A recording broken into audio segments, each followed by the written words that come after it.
Imagine a world without them. San Diego Zoo Safari Park. See conservation from a new perspective. Is this the time? This is the KBLA Sports Minute with Ray Richardson. The odds makers in Vegas are not showing much confidence in the UCLA women's basketball team. UCLA is already an 8.5-point underdog to UConn in their Final Four matchup Friday in Tampa. UCLA and UConn will play in the second semifinal at 6 p.m. South Carolina, the defending national champions, play Texas in the first semifinal at 4 p.m. Both games will be televised live on ESPN. It was a good night on Monday for both of LA's NBA teams. The Clippers close out their 4-game road trip with a 96-87 win at Orlando, 18 points and 20 rebounds for center Ivica Zubac. The Clippers aided. The Lakers held off Houston 104-98. Dorian Finney-Smith and Gabe Vincent each had 20 points off the bench. No debates, no speculation, just the info you need. That's your KBLA Sports Minute. I'm Ray Richardson on KBLA Talk 1580. At the tone, please record your message. You ready? Drop it! Mr. Tavis Smiley, preach it. Thank you, man. Politics in this country is crazy. You put things in perspective that even I didn't. The right is playing fast and loose with facts and scapegoating everyone under the sun, especially black and brown people. As a white man, I do not agree with this, and I am on my black and brown brothers and sisters' side. Fight the good fight. Know that I am part of the resistance. Let's fight the power. Our freedom of speech is freedom of death. We got to fight the powers that be. KBLA Talk 1580. We've got your black.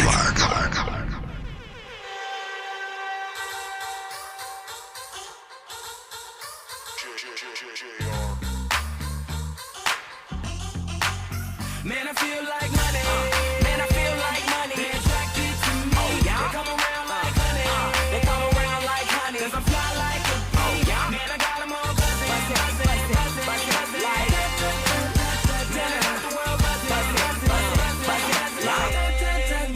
Welcome to Wealth Building Wednesdays, where we center black, women, and BIPOC-owned businesses, highlight opportunities and initiatives for underrepresented entrepreneurs, and center socially innovative enterprises, building generational prosperity, fostering real networking, and recycling black dollars. It's Wealth Building Wednesdays on KBLA Talk 1580. Indeed it is, and as usual, I'm always happy when folks get up, come on down to the station, and come in person. So I'm excited to have joining me in the studio the founder and editor-in-chief of something called BAAP Magazine, Black Art and Philosophy Magazine, Maya Griffin, and the BAAP Bookstore. Good morning. Good morning. How you doing? I'm doing great. Thanks How for are coming you? in. Great to see your face. Thank you. So let's start with the magazine, work our way to the bookstore and all the various things you're doing. Black Art and Philosophy. Yeah. So, again, yes, my name is Maya. I am the founder and CEO of Black Art and Philosophy, also known by our acronym BAAP, BAAP. And we are a platform here to experience, educate, and inspire through the arts. And yes, we do have a magazine. We curate art shows. And we also just recently opened up a bookstore called the BAAP Boutique in the Crenshaw Square. Okay, so let's unpack that. If we want the magazine, what do we do? You can follow us on Instagram at Black Art and Philosophy. We launched our first issue in 2023, October of 2023. We have our second issue in our ancestors' garden featuring Mr. Warsh, the artist, and that will be dropping in Juneteenth of this year. Now, what drove you to do this? I mean, Black Art and Philosophy doesn't sound like a highly profitable venture. I think I'll promote philosophy, art.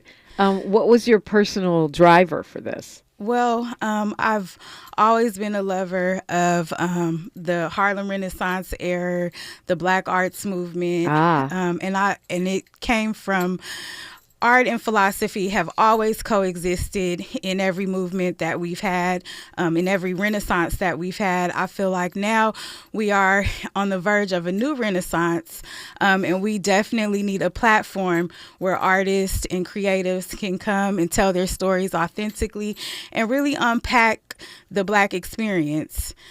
So that was part of the inspiration. I love that, because this is a business that is built on love and inspiration. I mean, it sounds like you are a fan of the Harlem Renaissance, and that drove you to support what you're calling a new Renaissance. Absolutely, yes. So what is the new Renaissance?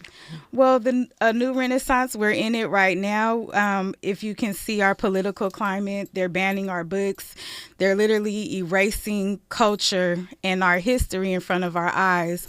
And we have to pave the way for the new generations to come. A lot of the new generation don't know about the artists, including musicians, historians, philosophers, painters. They don't know about the history that we have in our culture. So we are it is a need, and we are in a new renaissance where we want to bring the past with the future. I love that you see it that way, because I feel like there's a lot of people feeling despair and thinking, well, our culture's being erased. There's all of these things going on in Washington, so that means we're losing. That means we're losing ground, and all of the things we've built and fought for are going away. You don't see it that way. I think that this is a call. I see it more of a call. So yes, we can lose, but we can also win. There is also hope. So if we know what they're doing, and if we know the past, if we know our history, and we understand the present, we can build a better future. So we don't have to be in despair. If you look at other movements, such as the Harlem Renaissance era, such as the Black Arts Movement was birthed out of the assassination of of Malcolm X, and the conditions of Black folk in this country. So it does not have to be all is lost. We can have a call of action, and it is our duty. Actually, it really is our duty for our future to preserve and continue to educate and inspire, and also experience. I'm quite sure you know, Maya Griffin, that my dad, Amiri Baraka, a.k.a. Leroy Jones, was known as the father of the Black Arts Movement. And he was very clear that art is meant to uplift, educate, and be part of our struggle, that all art is political. So what you decide to say should be conscious rather than unconscious. Yes. Because if you're unconsciously making art, you're still sending a message. Absolutely. And it might be the message that undermines your very survival, right? Yes. Or your ability to thrive. I do think that art and philosophy, although I don't know that I thought of it all the time the way I think of art. I do think that art for Black people is our secret weapon. It's not that secret, but it's the one thing that seems to be impossible for people that want to oppress us to fight effectively. Absolutely. And your father was also a heavy inspiration, because when I was in college, I took a lot of philosophical courses. I studied literature, post-colonial theory. And one thing that really kind of a little bit made me angry was that your father was a philosopher. And so was Marcus Garvey. So was Alan Leroy Locke. And these great men and these great thinkers were not brought up in the course or the canon of literature as being great thinkers. If you look at Alan Leroy Locke's essay, The New Negro, he explained the need for the Harlem Renaissance and era. So philosophy is basically understanding the human condition, understanding why we create art, understanding the things that we contribute to this society, not only through visual arts, but music, science, anthropology. Yeah, well, that's interesting. You sound like me when I was in my theater classes. They want to say that theater came to be through religious pageantry, but they only credit the Greeks, the Europeans. And I'm like, but the Greeks were copying African, ancient Kemetic, Egyptian pageantry and spirituality, religion. So clearly that means the theater originates in Africa. Oh, they didn't want to hear that. Oh, no, they don't. And they never will. It's Maya said they never will. They never will. They just, I don't know what it is, but it is, like I said, it is our duty. It's our call. This is a call. It is our duty to recognize that and learn that, dissect it, understand it, and pass it, teach it down to our youth, because they are our future. Black Art and Philosophy is where we can find the magazine. You said on Instagram we can connect there. Yes. We're going to continue. When we come forward, I want to find out about the bookstore. I love hearing your thoughts on what's going on in the world and how art and philosophy play a role in the call to action for this moment in our history.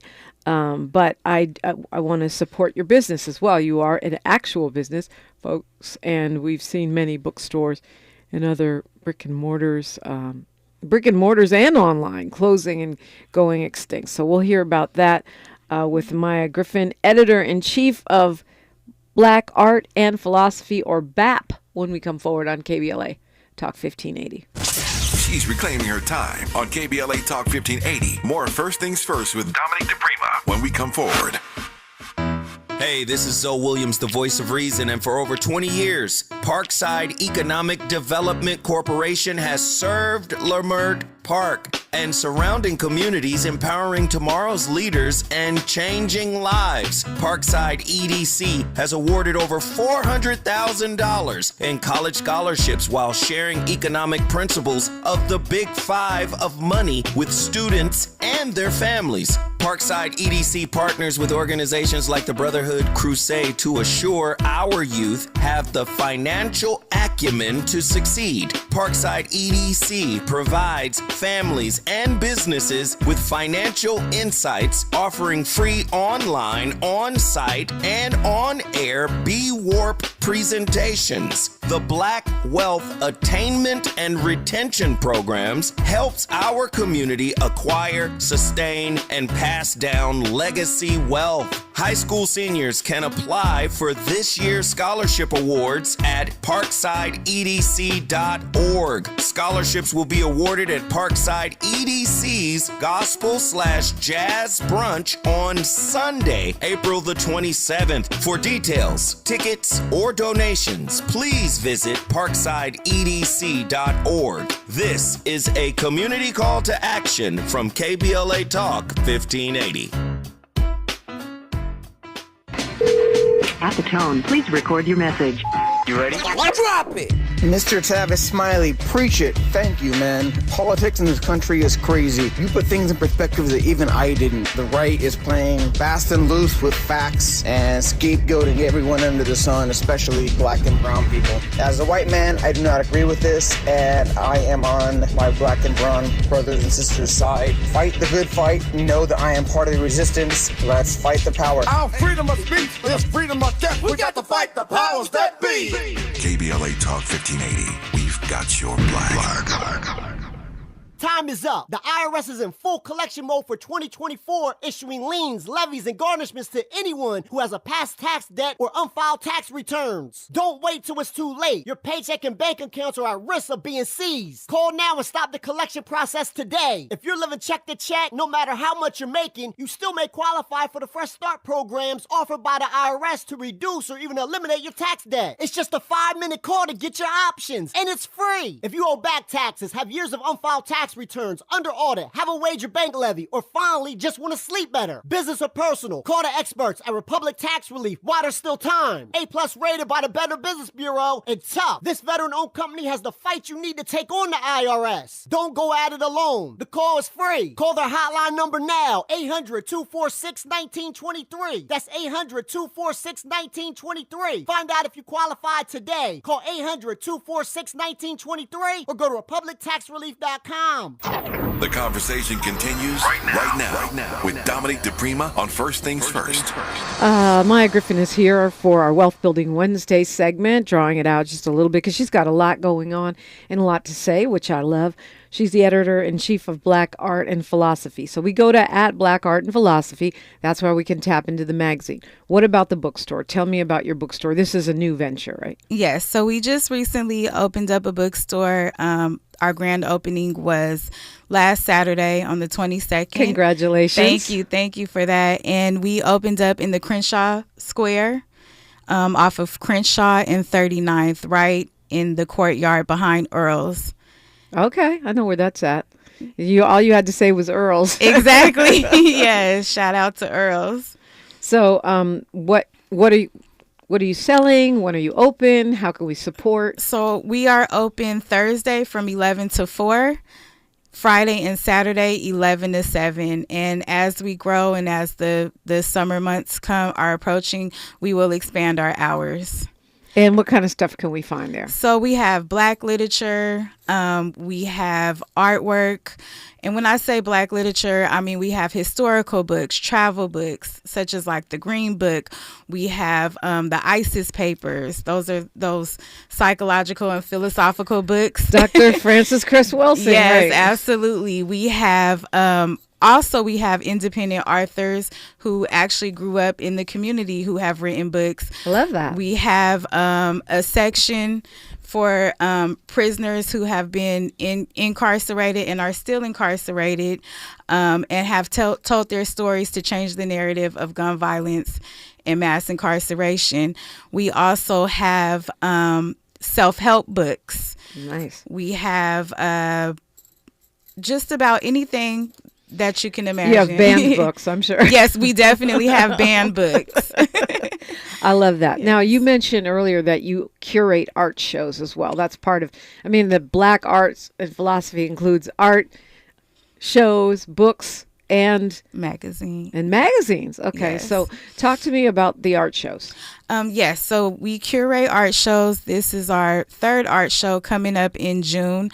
We will be doing an art show based on environmentalism, and we'll be touching on topics such as climate change, environmental justice, as well as sustainability, and how it affects our communities and what we can do to fight against that and to make a better future for those that come behind us. Now, when you say environmentalism as it's manifested in art, where will we find this? Where is the show? So we will be at the Range Project Gallery on Slauson, close to Rampaugh, close to Slauson and Crenshaw. Okay. Again, this is an ongoing project of BAAP. All of this stuff comes under the umbrella of your organization. Yes, absolutely. We were talking about how art is uniquely qualified to get us through this moment in time, right? Where a lot of people are feeling scared, discouraged, really depressed or whatever, however it's manifesting for them. But Jerry Anderson in the chat says art has also been used to lead us astray. Do you agree with that? I believe anything can be used to lead us astray.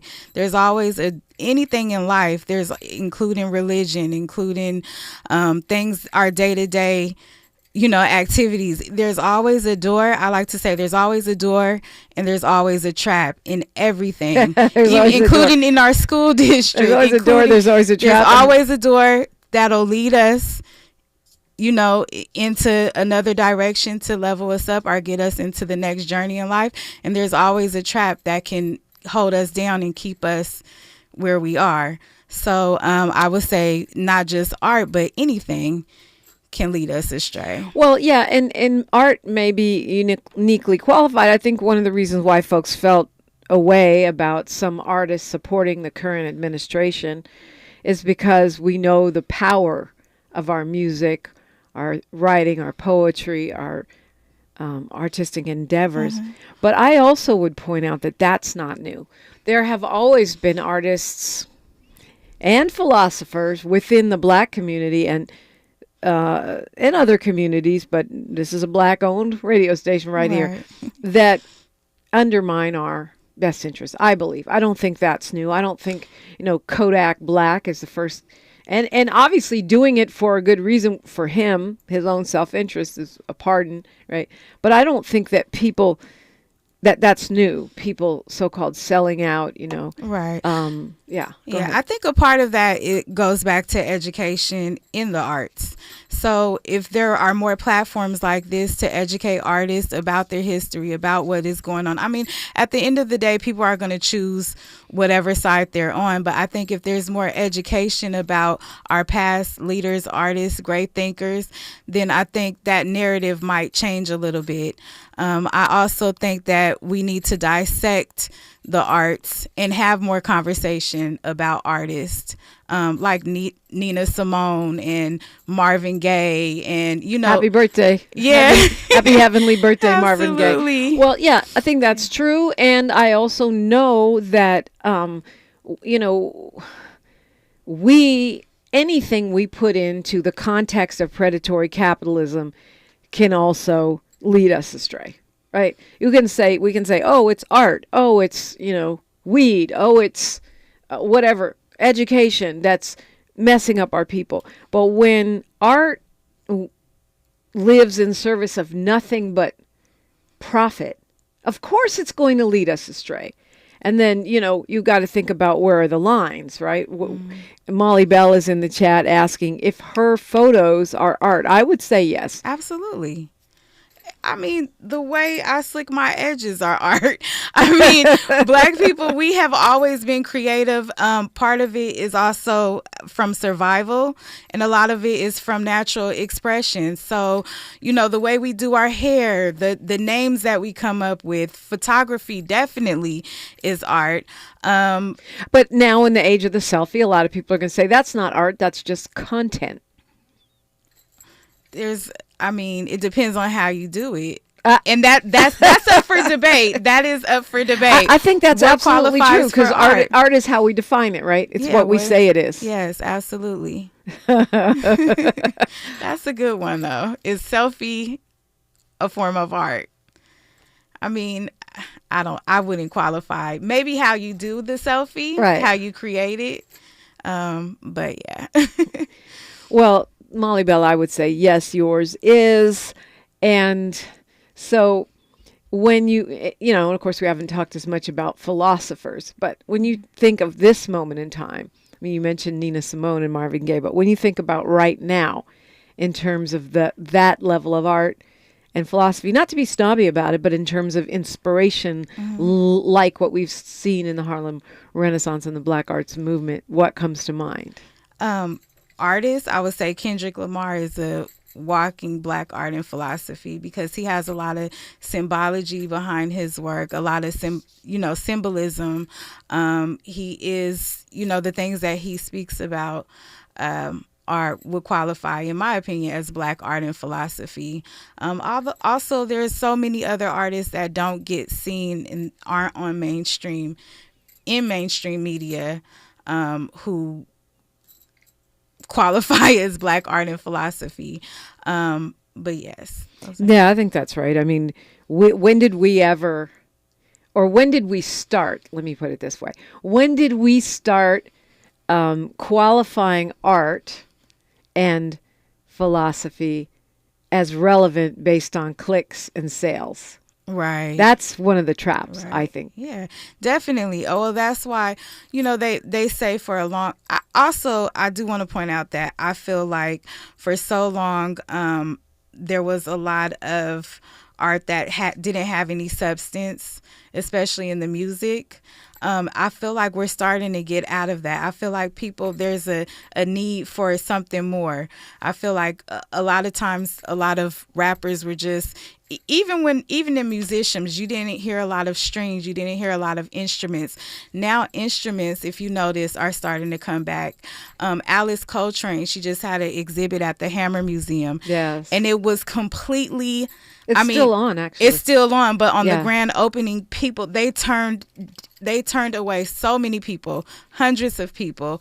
So I feel like there's a need for more the essence of art in what we do in terms of music and visual arts. Yeah. I would remind all of us, Jerry also says some of our art will be trauma-informed for good and for bad. That's true. But I would remind all of us in this moment that is somewhere we can turn for strength, for inspiration, for creativity, and for longevity, is to turn to art, whether it's visual art, music, or diving into a great book. Absolutely. I do want to point out, when it comes to the trauma, it also can bring awareness as well as make change. In our second issue, in our Ancestors Garden, we feature an artist named by the name of Mr. Warsh. He was also at the Hammer Museum, made in LA, and he had a solo show last year at Jeffrey Deitch, and he was incarcerated for 22 years in federal prison for a crime that he didn't commit. It was nonviolent. While he was in prison, he used paint to paint and tell his story. He started painting fellow prisoners, and he reimagined the emancipation and put Obama in the painting. That painting got all the way up to Obama's administration, and he was pardoned. So that is the power of art. Yeah, that's a great story. How can we support you, or how can we support you and all the artists, writers and philosophers that you are putting forth? That is a great question. So we are looking for contributors, writers. Of course, we need more writers. We are always looking for more artists. We're looking for investors, as well as donations. And our donations through Zelle, BAAP Magazine, BAAP Magazine @gmail.com. And you can contact us on Instagram at Black Art and Philosophy. All right. So looking for donations just to keep the thing going. And then writers for the magazine, I assume. Yes. And book donations. And plus we can go into the doggone bookstore and buy some things. Yes, and you can just have a philosophical conversation with me about art. That sounds fun. Book donations, that kind of whizzed by me.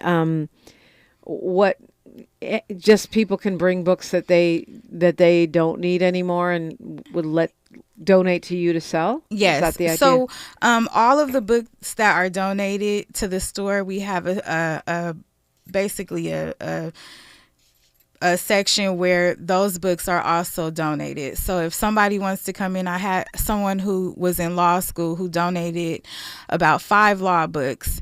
And I had a young woman come in who was actually going to school for law. She only had about $3. I said, that's fine. Take whatever you want.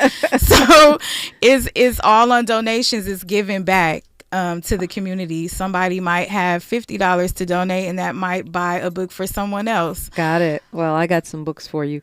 Maya Griffin, it's great talking with you, and thanks for the work that you're doing. Thank you. At Black Art and Philosophy on Instagram, and BAAP Magazine @gmail.com if you want to make a donation or stop by the store in Crenshaw Square by Earl's. Yes. On Crenshaw. Thank you again. We've got news, traffic, and sports, and then we're going to continue this arts vibe that we got going on around here today, arts and education. I'm Dominique DiPrima for KBLA Talk 1580. Say the quiet part out loud. KBLA Talk 1580. I'm Bree Wood with 4 Things You Should Know with BIN News. A federal judge denied the Trump administration's request to transfer Mahmoud Khalil's immigration case to Louisiana, keeping it in New Jersey, where he was arrested for pro-Palestinian protests. Khalil's lawyers argue that his actions are protected by the First Amendment. Kevin Batts, a staffer for Senator Cory Booker, was arrested for carrying an unlicensed pistol on Capitol grounds just before the senator's speech. Police said he was arrested after failing to go through security. Budget cuts under the Trump administration have halted research grants at universities, including Princeton, which also faces federal investigations into anti-Semitism after pro-Palestinian protests. And the Fairfax County Police Department in Virginia is offering a $15,000 hiring bonus to new recruits and officers transferring from other agencies. More details are available on their hiring website at joinfcpd.org. KBLA News on demand 24/7 on the iHeartRadio app. When you visit the San Diego Zoo Safari Park, the way you see the world begins to change. You realize that the more you encounter amazing species, the more you can't imagine a world without them. San Diego Zoo Safari Park. See conservation from a new perspective. This is the KBLA Sports Minute with Ray Richardson. The odds makers in Vegas are not showing much confidence in the UCLA women's basketball team. UCLA is already an 8.5-point underdog to UConn in their Final Four matchup Friday in Tampa. UCLA and UConn will play in the second semifinal at 6 p.m. South Carolina, the defending national champions, play Texas in the first semifinal at 4 p.m. Both games will be televised live on ESPN. It was a good night on Monday for both of LA's NBA teams. The Clippers close out their 4-game road trip with a 96-87 win at Orlando, 18 points and 20 rebounds for center Ivica Zubac. The Clippers, 8-2 in their last 10 games, are just a half game behind Golden State for 6th place in the Western Conference. The top 6 teams automatically qualified for the playoffs. The Lakers held off Houston 104-98. Dorian Finney-Smith and Gabe Vincent each had 20 points off the bench. No debates, no speculation, just the info you need. That's your KBLA Sports Minute. I'm Ray Richardson on KBLA Talk 1580.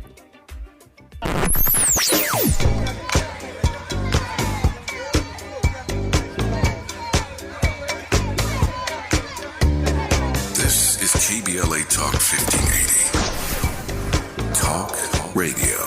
That's music to your ears. We're unapologetically progressive. KBLA Talk 1580. At Exquisite Family Mortuary, we know how overwhelming it can be planning a meaningful farewell for your loved one. Secure your peace of mind by calling Charlotte White at 323-577-5562. That's Charlotte White at 323-577-5562. From traditional funeral services to memorials to direct cremation, pre-needs, and more. Call Charlotte White at Exquisite Family Mortuary for Southern hospitality in Southern California. That's Charlotte White at 323-577-5562. Exquisite Family Mortuary is located nearby in Inglewood, California. Exquisite Family Mortuary, where your loved one becomes our loved one. Looking for a purposeful and passionate way to make a difference in your community? Volunteer with our Senior Medicare Patrol and help prevent Medicare fraud. S&P volunteers work in their community educating peers about healthcare fraud and how to prevent and detect it. Free training starts soon. Check us out online or at an S&P open house near you. We're on a mission to stop fraud. Join our team. You make a difference. Visit caspvolunteer.org. Protect yourself from Medicare card scams. Scammers may call, email, or even knock on your door claiming they need your Medicare info, asking for money or threatening to cancel your benefits. Don't fall for it. It's a scam. Remember, Medicare doesn't need to verify your information. They already have it. Medicare won't charge you for a new card and will never threaten to cancel benefits. Check your Medicare statements for suspicious charges and report scams to the California Senior Medicare Patrol at 1-855-613-7080. We're here to help. The revolution will not be televised. What's up? It is Killer Mike, also known as Michael Render, and I'm encouraging you to listen to more, not less, of Truth Time with Dr. Cornel West and Senator Nina Turner on KBLA Talk 1580. Heard any other talk radio lately that sounds anything like this? We didn't think so. You're listening to Unapologetically Progressive KBLA Talk 1580. Whoa, oh, mercy, mercy me. what they used to be now. Where did all the blue skies go? Poison is the wind that blows from the north and south and east. Oh, mercy, mercy me. All things ain't what they used to be now. Oil wasted on the oceans and upon our seas, fish full of mercury. Rest in power to the great artist and philosopher, Mr. Marvin Gaye.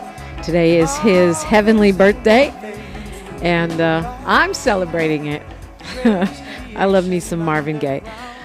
All right, y'all, it's the perfect time to call me, 800-920-1580, whatever is on your mind. Folks in the chat, we're talking about Cory Booker and how he he spoke for 25 hours and 5 minutes. That is a new record. It's the longest continuous Senate floor speech in the chamber's history. He would get questions from other Dems, which would give him a second to take a sip of water or something.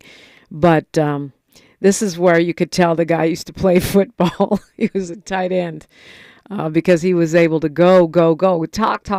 Can you imagine 25 hours and 5 minutes? Yo, that's not using the bathroom. Yeah, yeah, that's good. All them sips of water, not using the bathroom. Yeah, well, he did it to make a stand against Donald Trump. And I said yesterday that I want more than symbolism, but I appreciate the effort, right? In we're criticizing Dems, and I'm happy to see AOC and Bernie doing their thing. And it's interesting to see how the news is ignoring or spinning this. But he did create a moment. He did create a moment, as Hakeem Jeffries said, a powerful moment. And he called on his party to find a backbone. We'll put it that way. So hopefully this is at least inspiring to people. He calls it a looming constitutional crisis. I say we're already there.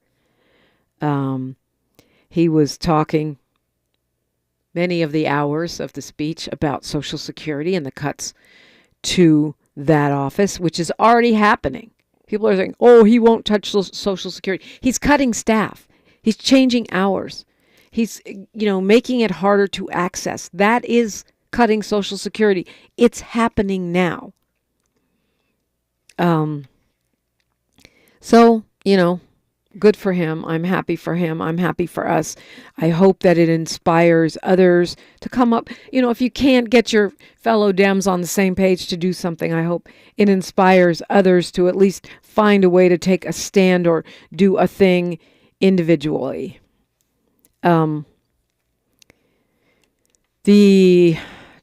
Supposedly, the Trump Liberation Day, his new tariffs kick in today.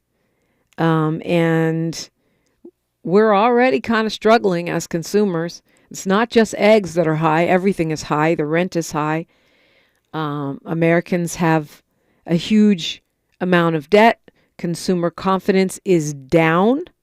Folks are worried about their jobs, as would be logical while we watch these massive federal layoffs.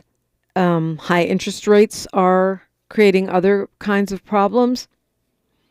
And now we are about to see the implementation. Well, supposedly, we'll see. Because with these tariffs, it's like, oh, we're doing it, we're not doing it. We're doing it, we're not doing it. It's going higher, it's going lower. There'll be exceptions, there won't be exceptions. Plenty of Republicans are asking for carve-outs, and that's because they don't want to be punished by their voters for the decisions that the Trump administration, the Republican, new Confederate MAGA Republicans are making. 10,000 folks from Health and Human Services getting layoffs on yesterday. Some people didn't even find out they had lost their job until they got to work and saw that their security badges didn't work anymore. There were people in long lines trying to figure out what the hell was going on. They're talking about consolidating various agencies that oversee addiction services and community health centers. So we're talking about a loss of jobs that also leads to a loss of services. So it's not surprising that American confidence is down, but it's also logical that folks would be, as I reported yesterday, Americans are spending less. And what's interesting, it's not just poor people. It's Americans of all income levels. Even the wealthiest people are holding their money right now because we're concerned about how much prices are going to go up and what all of these wildly fluctuating policies mean for our bottom line, for the cost of living, for our futures. And the top 10% of American households, which is in people with $250K or more per year in income, they have been spending since 2020. They've been spending. In fact, it's almost 50% of all the spending that's gone on in the U.S. since 2020, according to Moody's Analytics, is that top 10%, the $250K a year and up, folks. But now, because of the tanking stock market and the trade war on the horizon, those folks are closing their wallets. They're not booking the vacations. They're not buying the designer clothes and things that they were buying before. So this could spell trouble for the Trump administration. The Washington Post quotes this plastic surgeon in Texas who says that the wealthy folks are not even doing their facelifts and touch-ups. They're choosing the cheaper option, and it's a sign of a pullback in spending. So one would think in that environment it wouldn't make a lot of sense to make things cost more, but that's exactly what is about to happen. And hopefully people don't fall for the okie doke and they understand that where this is coming from, right? The Treasury Secretary is trying to tell us tighten our belts so that we could have long-term economic health. But again, the Treasury Secretary is a wealthy man, just like Elon Musk and Donald Trump. They're wealthy, so they're not tightening their belts. They're asking you to tighten your belt for their policy of supposedly America first. I think the pushback is going to be real on this. Nobody wants to pay more for stuff. It's one of the things that they supposedly punished Joe Biden for, even though our economy was in relatively decent shape at that time. But Liberation Day, I'm putting air quotes around that. It's supposed to be today. The president claims he's going to create a golden age of U.S. wealth and independence. I feel like he's talking about a golden potty for himself and a golden age of new tech robber barons who drain the public coffers. We know that Elon Musk has gotten almost $40 billion with a B in subsidies from the government. And if not for that, his companies would not probably even still be standing, let alone profitable. And now he is the richest man in the world, complaining that your mama and grandmama cost too much with their Social Security that they paid into their whole lives, that we've paid into our whole lives. I believe the pushback will be swift and it will be harsh. But in the meantime, we got to keep talking about this to make sure people don't get it twisted. Honey Brown 24 says it isn't what Bernie Sanders and the AOC are doing performance as well. If it isn't, I want to know why. Yeah, I can see that point. It may be. The difference, I would say, is that they're bringing out huge crowds. And I feel like by bringing out these huge crowds, they're demonstrating to their fellow Democrats who are a bunch of wussies, that they need to cater to the base, that they need to lean into the progressive policies that they typically try to co-opt and stop trying to dance a tango with Liz Cheney. That's what I think is the practical impact, besides from energizing and giving hope to people, which is important, showing Americans that there are lots of folks that think like them. It's not all MAGA all the time. It's not all new Confederate anti-blackness all day long, that there are people of every walk of life, Latino, white, black, other, Asian, other, who do not agree with what is happening right now, and see an America where everybody gets to eat, everybody gets to thrive, where people get jobs, where there's universal health care. I think that's a little more concrete than just one person standing by themselves. But I'm not refuting your point. And yeah, I see you, Paul, in the chat. Of course, we will talk about Wisconsin because the Supreme Court, the state Supreme Court victory there is a big deal because Elon Musk poured a lot of money into that race. And I love it. And Susan Crawford, who's a Democrat, won anyway, right? That's a victory. And it's an important one. She pretty much came at Musk. She didn't come at Trump. She didn't even mention Trump. But it shows that voters do not like what Musk is doing, and they are angry about a billionaire cutting people's jobs, cutting the Veterans Administration, et cetera, et cetera. I believe Musk gave $12 million in that race and lost it. I love when rich right-wingers spend a whole bunch of money, kind of a wealth redistribution by them paying people, giving people money, and then they don't win anyway. So he gave $12 million. He gave $3 million to the Republican Party there, and still lost. Republicans held on to their seats, 2 seats, so they will expand their slim majority in Congress, but it remains slim. You got something to say about this or whatever else is on your mind? 800-920-1580, that's the number. Or hop in the chat, KBLA 1580 on YouTube. I'm Dominique DiPrima, and this is KBLA Talk 1580. More of First Things First with Dominique DiPrima when we come forward.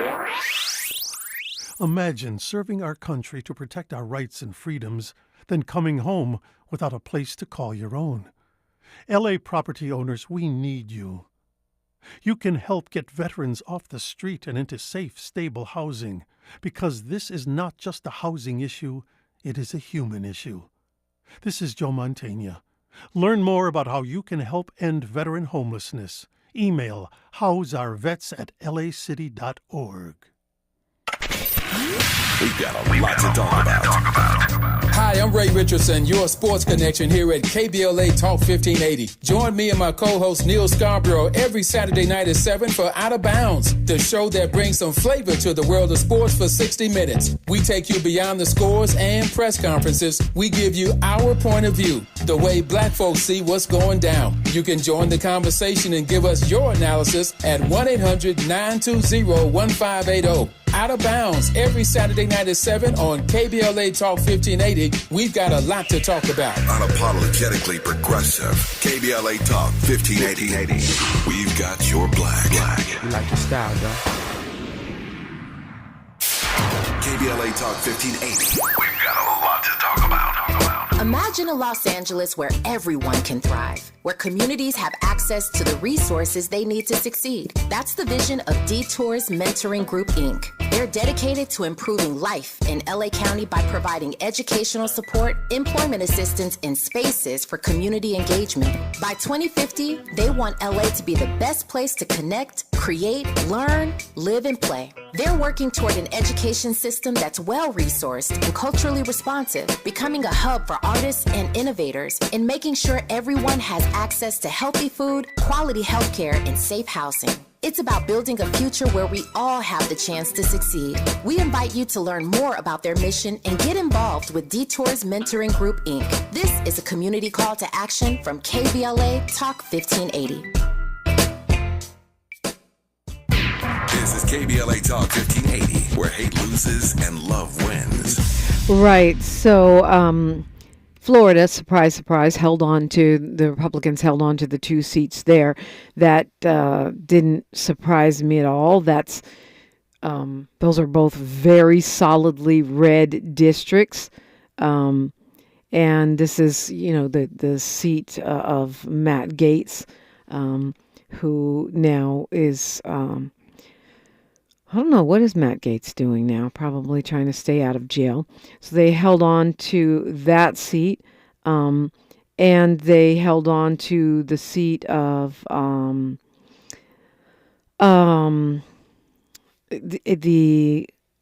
Democrat that was one of the Republicans that was named by Trump to join the cabinet. So what does that mean?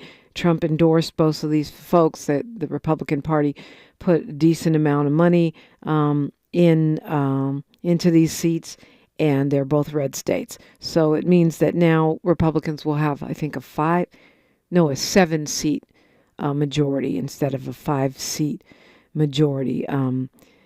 Jimmy Patronis has won a seat in Congress, and Randy Fine as well.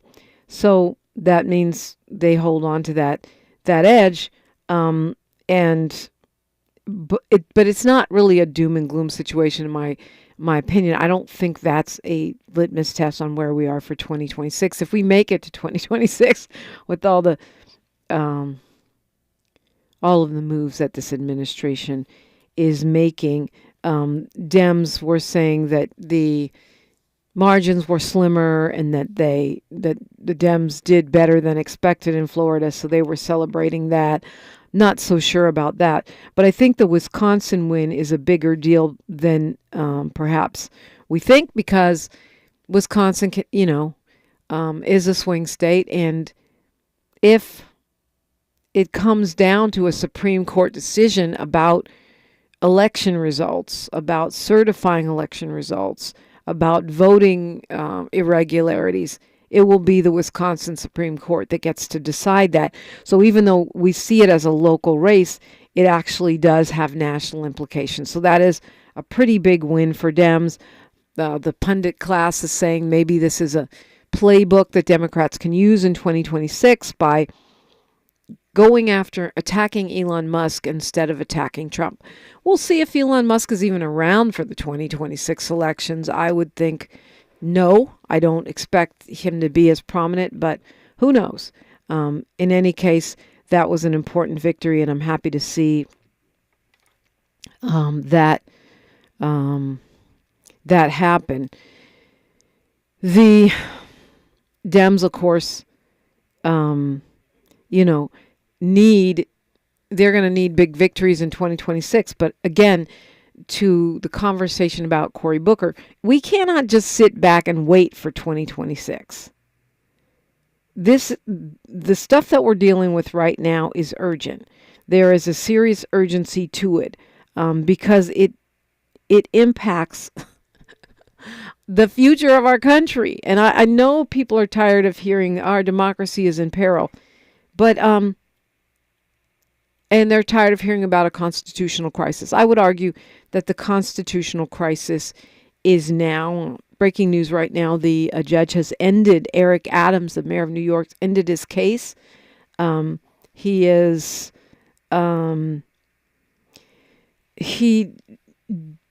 let Adams off the hook because he did not allow the government to leave open the possibility of reinstating those corruption charges against him, but he did bow to the White House's request and dismissed those federal corruption charges against Mayor Eric Adams. You heard him a couple of days ago on Tavis Smiley's show, and so that's it. It's over. That was the first criminal case against a New York City mayor in modern times. It's now gone, and it is an example of what we what we expected to see from the Trump Department of Justice, which is it becoming Trump's personal attorney service and blatantly supporting the MAGA agenda, not being the people's lawyer, which is what the Department of Justice is meant to be, being in service of Donald J. Trump. And it's crazy to me that the judge complains. He said, I'm going to quote, "Everything here smacks of a bargain, dismissal of the indictment in exchange for immigration policy concessions." It's a 78-page decision. He blasts the Trump administration. He complains, and then he gives them their way. Make it make sense. It really doesn't make sense, but that's what happened, and that's it. It's over, just like that. So, that deal paid off for that man. I'm not sure where you go from there. But, and now I guess he doesn't have to be the Trump administration's little dancing puppet since they no longer have that to hold over his head. However, I will say that, I'm sure he's still at their mercy in a number of ways. And here's an interesting story, which I'm sure we'll talk more about on Friday, but I wanted to at least touch on it. Donald Trump has picked a California lawmaker and elevated him to be the next U.S. attorney in Los Angeles. Can you guess who that might be? Guesses, anyone? It's a familiar name, especially if you listen to Freedman Friday, our conversation about reparations around here every single Friday. Yes, it is Assemblymember Bill Asaley. He has resigned from the legislature and starts today. You may recall this is the man who tried to make it seem like he supported reparations. And I will say make it seem, even though some of my friends are still choosing to believe that that was some kind of sincere thing that he did. He tried to play Assemblymember Isaac Bryan and make it look like Isaac Bryan was blocking him from bringing reparations to the floor, which was not true. He has drawn up a so-called reparations bill, which is for a bureau. And I say so-called because he turned around right after he introduced that and said to Fox News that he doesn't support cash payments or any other form of reparations, that it was all about opportunity zones. And that bill, what happens to that bill now that he's gone, we shall see. He's telling his those that will listen that he's going to have some other people bring forth this legislation. I'll believe it when I see it. But now he will be in the role of going after the very same activists, I believe, who think they are